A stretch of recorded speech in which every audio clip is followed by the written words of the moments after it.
มืออีกแล้วนึงเห็นตัวจริงแหละครับดีมากโอ้มาฮอดเซยเนาะสบายดีกันได้เห็นตัวจริงเนาะ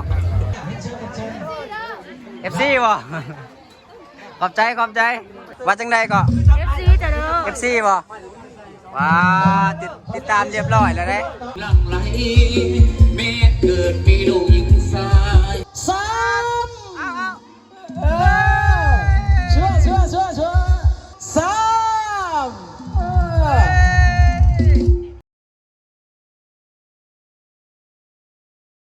สบายดีทุกคนเนาะ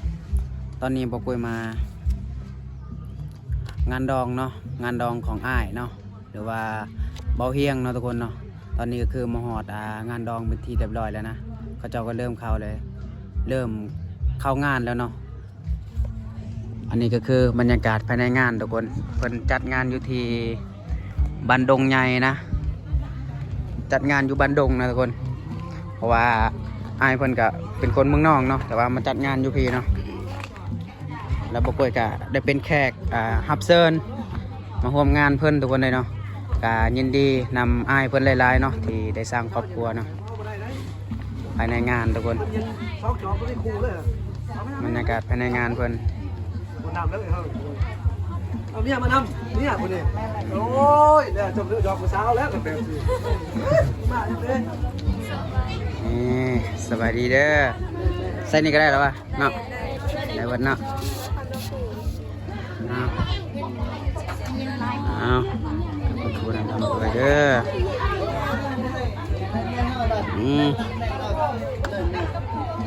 สวัสดีบางโกยสวัสดีเด้อโอ้โมเรนกันเนาะรออยู่เนาะโอ้ยก็ได้เห็นอายเพิ่นเนาะบรรยากาศในงานตะบนไหนเนาะก็สิมีพันได้เห็นอายเพิ่นพันเติงแล้วก็ยังพันดอดมาเนาะ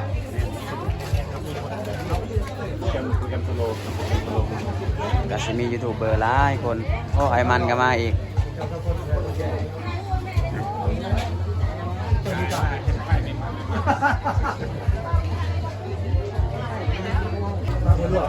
แขกเพิ่นก็ทยอยเข้ามาเรื่อยๆเนาะทุกคนเนาะ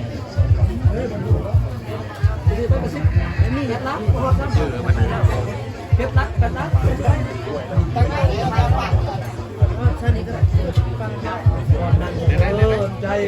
ราเลย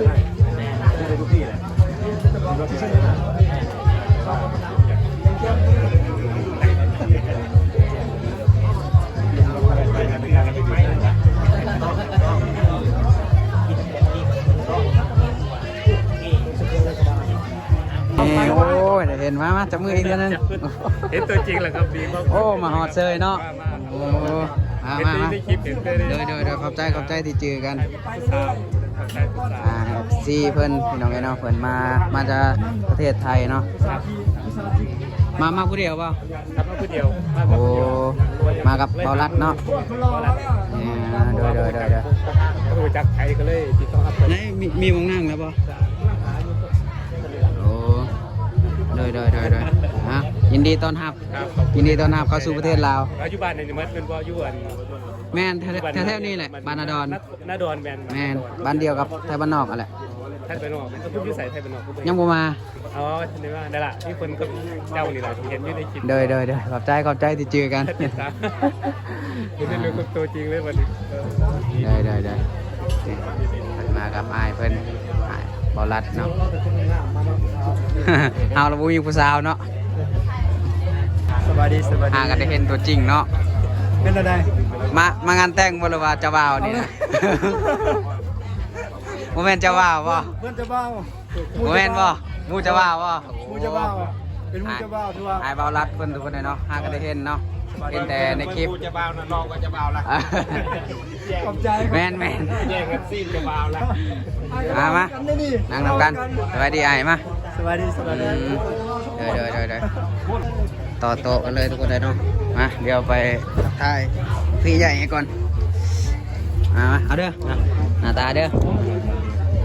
บ่ได้เอาผู้สาวมานำตีใช่ดีมีแต่ผู้สาวทั้งนั้นเนาะ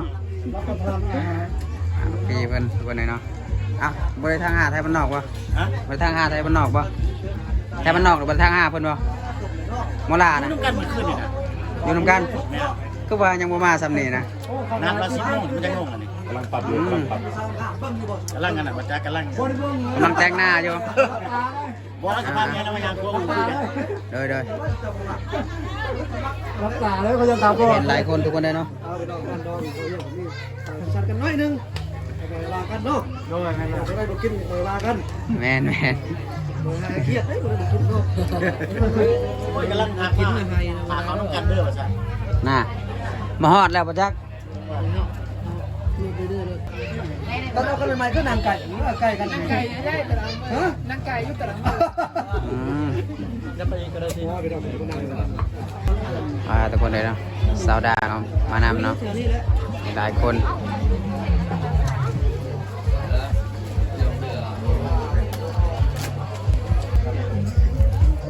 อาหารการกินทุกคนในโต๊ะเนาะมีลาบมีต้มมีอย่างหลายๆอย่างเนาะอันนี้ผมเคยได้มางานแบบนี้เราทุกคนส่วนใหญ่เป็นงานในชนบทก็จะเห็นเห็ดกินแล้วจะเป็นลาบเนาะส่วนใหญ่จะเป็นลาบเนาะแต่อันนี้จะมีหลายอย่างเนาะทุกคนที่ก็จะเอามาให้กินเนาะว่าจะเป็นของดอกเครื่องดื่มจะมีข้าวปุ้นขนมจีนเนาะ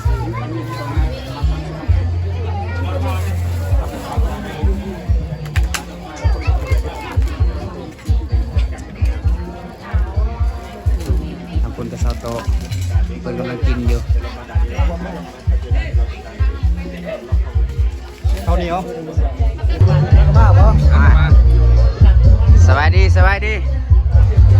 เห็นตัวจริงรอก็ในคลิปนี่เนาะคนรอต้องมาน้ำลังหมู่คนรอนะเด้อ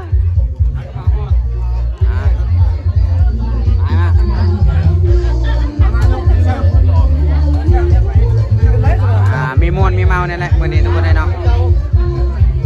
ได้เห็นทางอ้ายเพื่อนหลายคนเนาะจนว่าจำชื่อบ่ได้เนาะเพราะว่าหลายคนโพดโอ้ยเจ้าบ่าวมาแล้วบัดนี้ทุกคนได้เนาะเฮ้ยเพิ่นมาเวียกเพิ่นที่เนาะ ท่านใจแก้วสุวรรณพร้อมครอบครัวนะท่านพระโทศรีสุพรวันนี้จันทร์พร้อมครอบครัวท่านห้วยศรีสุพรพร้อมครอบครัวพระโทพรประเสริฐพร้อมครอบครัว เพิ่นมาเวียกเพิ่นเนาะทุกคนเนาะ เสร็จสุพรพร้อมครอบครัวขออนุญาตเรียนเชิญคุณชูวิทย์นะ อันกระโมงไม่สิมาพี่ มาส้น เชิญคุณชูวิทย์ มักแบบสดบ่มักแบบใส่น้ำก้อนบ่มาให้มาเอ้ากินบ่ได้โอ้แซ่มันฮะให้ก็กินบ่ได้อีกโอ้ยเนาะเอามายินไหมตี เจ้าบ้านอยู่ใส่น้องบาทนี่ ไปก็กินบ่ได้บัดนี้เนาะ ให้ครอบครัวเจ้าสาวไปเห็นซ้ ปีนทองละงางแล้วก็แห้งเลย ำเกี่ยวกับสองสั้นพวกเอานี่มาไก่ได้พี่น้องมาจากบ้านมาจากเตียนเมือง ว้าเจ้าบ่าวทุกคนได้เนาะ ใจเด้อสำหรับน้องลูกหลาน เปลี่ยนชุดกันได้บ่ เป็นฟ้าเป็นฟ้าเนาะ หยอกอายเพิ่นเนาะมาส่วนเด้อมันส่วนหนักมั่งตะได้แย่ๆแล้วบ่ ยิงอยู่ซ้ายอยู่ขวาก็ได้พอเท่าไปเท่าพอปูเป็นยาเบื้องยิงอันนั้นเดี๋ยวพาทักพายิงอยู่เบื้องซ้าย จัดลำวงรอพิเศษแล้วทุกคนได้เนาะทางเจ้าบ่าวเจ้าสาวเพิ่นสิออกมาเต้นลำวง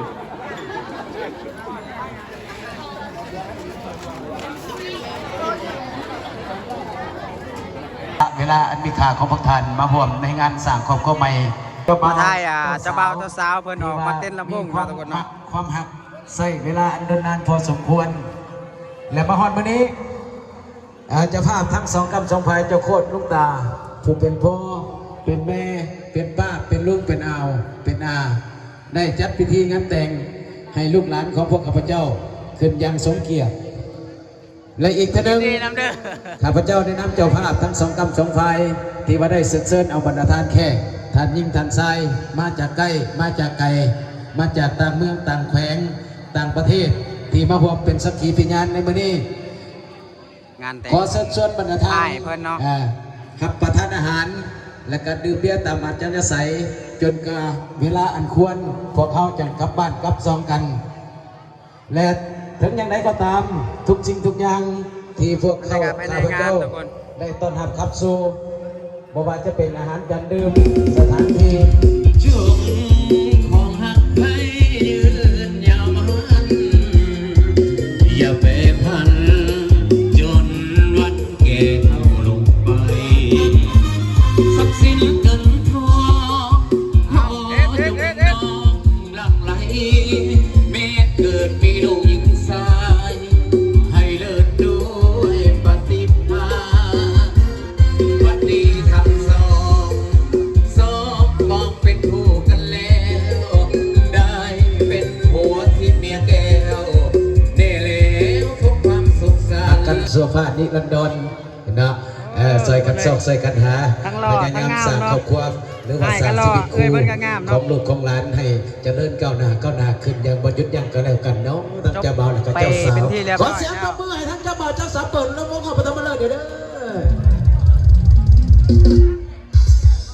เอาเจ้าบ่าวกับเจ้าสาวหอมแก้มเอาไผก่อนเจ้าบ่าวก่อนคิดว่าเอามือคีย์บอร์ดหอมแก้มนักห้องบ่แม่นบ่เอาเจ้าบ่าวหอมแก้มเจ้าสาวก่อนนะนับ1 2 3เชื่อบ่ได้เด้อเนาะมีแต่ผัวหอมเมียต้องเอาเมียหอมผัวบัดนี่อาจิ้มเกิดมาใส่ได้สายสมอนได้ยันบ่ถึงอัน1 2 3บรรดาท่านเห็นแต่เมื่อนี้ได้มือต่อไปบ่เห็นได้สมบูรณ์หอมแก้มกันไหน ขอบพระคุณใจทั้งเจ้าบ่าวเจ้าสาวก็แล้วกันเนาะให้เป็นผัวหนึ่งเมียเดียวผัวแก้วเมียทิพย์เนาะผัวหนึ่งถือไม่เท่ายอดทองกระบอกยอดเพชรเนาะ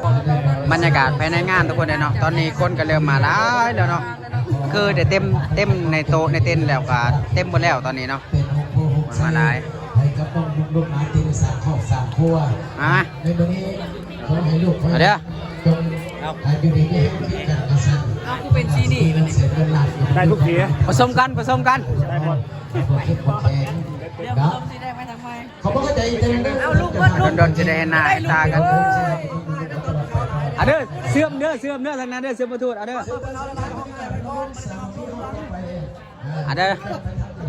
เบาพังมาลิงครอบครัวทางกินสาริยงพ่อครอบครัวทางศรีวิสัย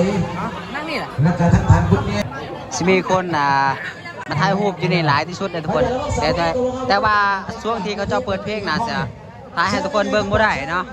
ว่าจะเป็นผู้สาววัยรุ่นหรือว่ายังก็สิเขามาถ่ายรูปในนี่เนาะ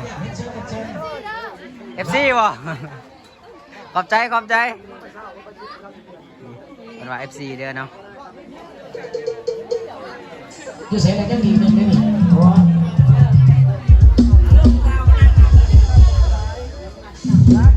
ถ่ายรูปไปเนาะถ่ายรูปไว้บางทีอนาคตอาจจะเป็นงานของเฮาก็ได้เนาะ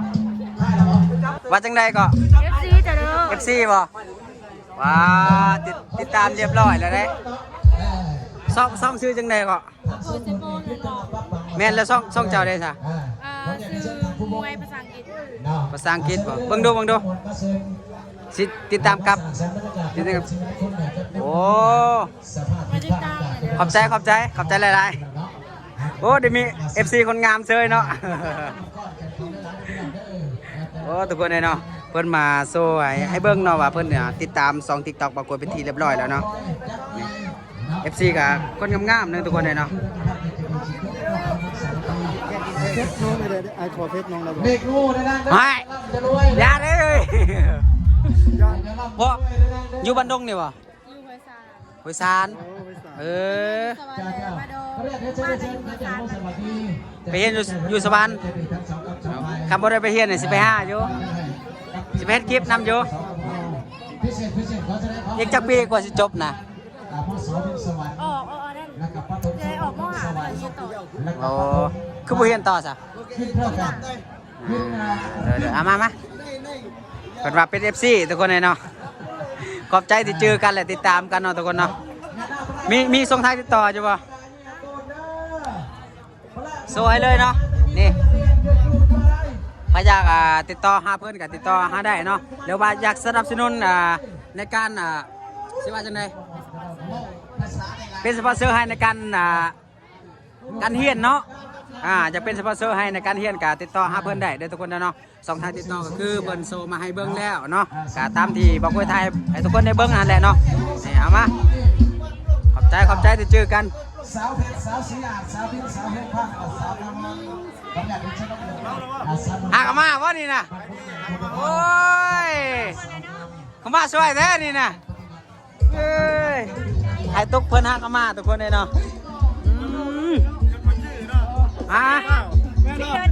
คนเห็นกันด้นแล้วตอนแรกค่อยคิดว่าจะบ้าเหมือนกันโอ้ไอ้เพิ่นหักมาทุกคนเลยเนาะป้าตุกเพิ่นเนาะนี่ว้าตะหักตะแพงกันนะเนาะสบายดีดูสบายดีดูบอกกา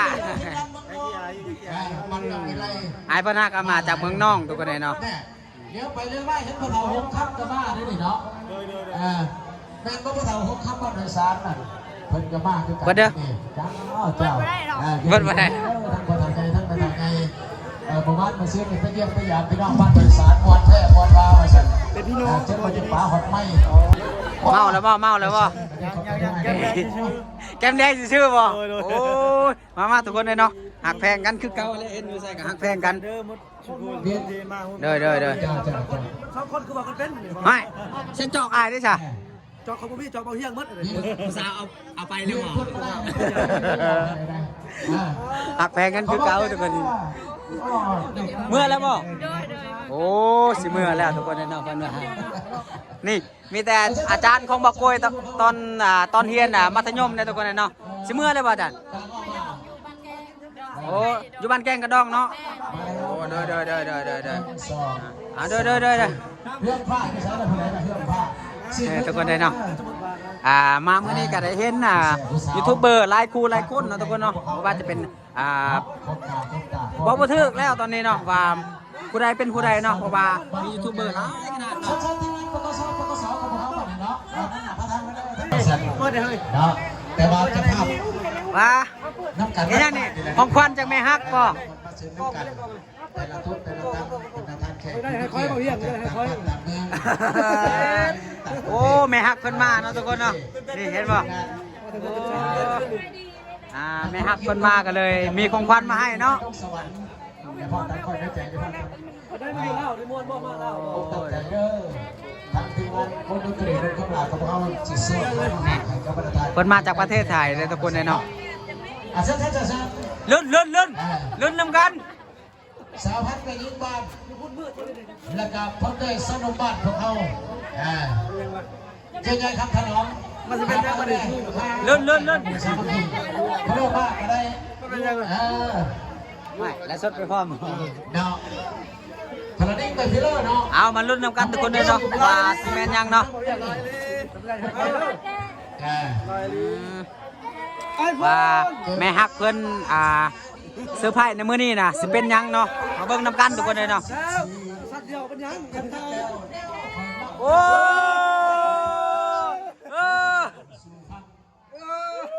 มองนะทุกคนมองคู่เนาะโอ้ยนี่พอจะไปจะมีเวลาต้องห่วงเวลามีมั้ยมีเวลาไอ้เพิ่นคนนี้แหละที่มอบให้ทุกคนเลยเนาะยินดีนำได้ให้คอยสหพัฒน์ไปยิงบ้านดุกไงยินดีนะทั้งสาวอัตมีพอเนอร์เพิ่นเดินทางมาไกลขนาดเนาะทุกคนเนาะเพื่อที่จะมายินดีกับไอเฮียงเพิ่นเนาะยินดีจะดูจักเด้อยินดีจะดูจักเด้อยินดียังอีกสองพบกับอ้ายเพิ่นเนาะ เขามานั่งอยู่ที่ เห็นแบบเซตกันแต่ในโทรศัพท์เนาะมื้อนี้ได้มาเห็นตัวจริงรอกันในคลิปอีกทุกคนเลยรอเรือก็หยอกรอเลิกแม่นมื้อนี้ก็ได้มาเห็นกันแม่นได้มาเห็นกันตัวจริงเนาะทุกคนเนาะลำรวยปีใหม่แล้วเนาะใกล้สิมาฮอดปีใหม่แล้วผู้สาวกับปันกันได้คนถ้าอยากได้ผู้สาวมาหาค่อยได้มาหาค่อยได้ถ้าอยากได้ผู้สาวนะให้แต่ฮักก็ฮอกนี่ให้อยู่ใกล้ผู้สาวเลยให้บ่เอ้ยภาษาญี่ปุ่น ไอเติงเพื่อนนอนทุกคนเนาะนั่นมาหักแพงกันมาโอ้ทุกคนเลยเนาะไปทางใดก็มีแต่คนหูจักเบิดเนาะครับแบบนี้แหละหักแพงกันคือเก่าทุกคนเลยเนาะไปทางใดก็เป็นพี่เป็นน้องกันไว้เวลารถเสียรถยังก็สิได้หักแพงกันเนาะสิได้หูจักกันสิติดตามอยู่ขอบใจหลายๆติดตามกันเนาะทุกคนเลยเนาะภายในงานแต่งของเบาเฮียงทุกคนเลยนะก็ประมาณนี้แหละแต่มีคนรู้จักหลายเลยทุกคนเลยเนาะบางทีกับบริษัทให้ทุกคนได้เบิ่งซ้ำเนาะเพราะว่าตอนนี้บางคนก็เริ่มสิมึนๆแล้วเนาะบรรยากาศภายในงานทุกคนเลยเนาะงานแต่งของอายเพิ่นทุกคนเลยผู้เจ้าสาวเจ้าบ่าวก็กำลังยินเหล้ามาแล้วเนาะเจ้าบ่าวก็เจ้าสาวเพิ่นเนาะอายเพิ่นเนาะมาโอ้ยบ่ได้เห็นกันดนเนาะเฮ้ยบ่ได้ร่วมงานกันดนทุกคนเลยเนาะไปผู้สาวบ่ผู้สาวบ่ไปเลยผู้สาวบ่ไอ้ผู้สาวเฮ้ยเดี๋ยวเป็นหนึ่งหากมาบ่ดิมาแต่แล้วกินข้าวแล้วพี่เรียบร้อยแล้วเนาะโอ้เอามารับที่มึงทำมากินข้าวเลยคนเอาเมียมาทำป่อเอาเมียมาทำปัญญาคนเห็นกันดนเนาะอายเนาะคนเห็นกันดนเนาะไปพอน้ำกันบ่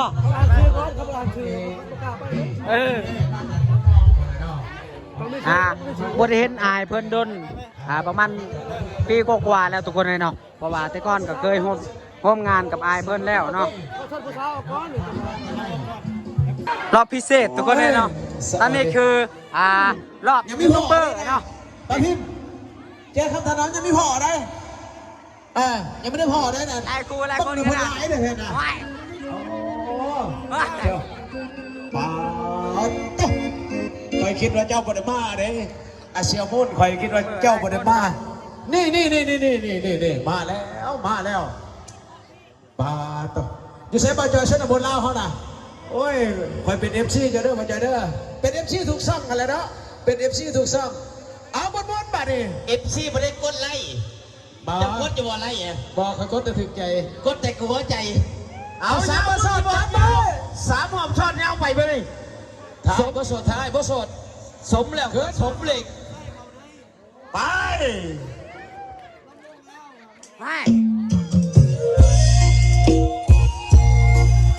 อนุญาตให้จีบสาวทั้งห้องกันได้เด้อวิธีแล้วเนี่ย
ฟ้าเห็นผู้สาวบ่ได้เนาะ บ่ได้เลย เฮ้ยเห็นผู้สาวบ่ได้ว่าซั่นต้องเอาบัตรให้โลด จำเนาะจำเชื่อจริงนะแม่คุณ อ๋อหรือ บุญที่ได้มา ครับพ่อเราเห็นผู้สาวงามเราบนนี้จากหางเลยเนาะ แม่น บุญยังไงได้ ขอบใจอ้ายเพิ่นแล้วบ่ขอบใจแล้วโอ้ดีแหละทุกคนเลยเนาะ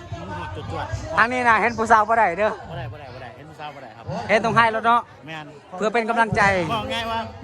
ผมมีเงินกับสิขายส่งไหเลยนะ เอาไป ป้ามันคนเดินทางเนาะ แม่น ต้องผู้สาวยาแล้วเวลาคอมเมนต์เนาะ อาผู้สาวลิ้นไห้น่ะกินฮอดน้ำแข็งไอ้น่ะ อ่า จะยำนี่ น้ำแข็งก็บ่เรือ น้ำแข็งกับบเรือ โอ้ย ถามผู้เบาลิ้นไห้บอกว่าไอ้กินบ่ได้เจ็บคอ โอ้ ถามผู้สาวลิ้นไห้ยำฮอดน้ำแข็งนะ ทักแท้เนาะบาดนี้โอ้ทุกคนเลยเนาะมาพอไอ้มั่นเพิ่นถ้าผู้สาวยินให้น่ะเพิ่นว่ากินฮอดน้ำแข็งเพิ่นเลยถ้าผู้บ่าวยินให้น่ะจะบ่กินเลยเจ็บคอเอ้ย จะน้อยพาเติงไปเติงคนโก่นะบ้างเด้อ นี่กูแข็ง จะพ่อแท้เติงคนโก่สุดโยบ้านทานี่แต่โก่ไปหนาเงินสิใส่กับบ่มี ว้า ไปได้ เห็นผู้สาวงามบ่ได้เนาะ โอ้ยบ่ได้เอาเติมมาเติมใหม่ เด้อ มาเติงมักได้สิมาเติงมักได้ดิ คือเกินอันนี้ซะเด้อ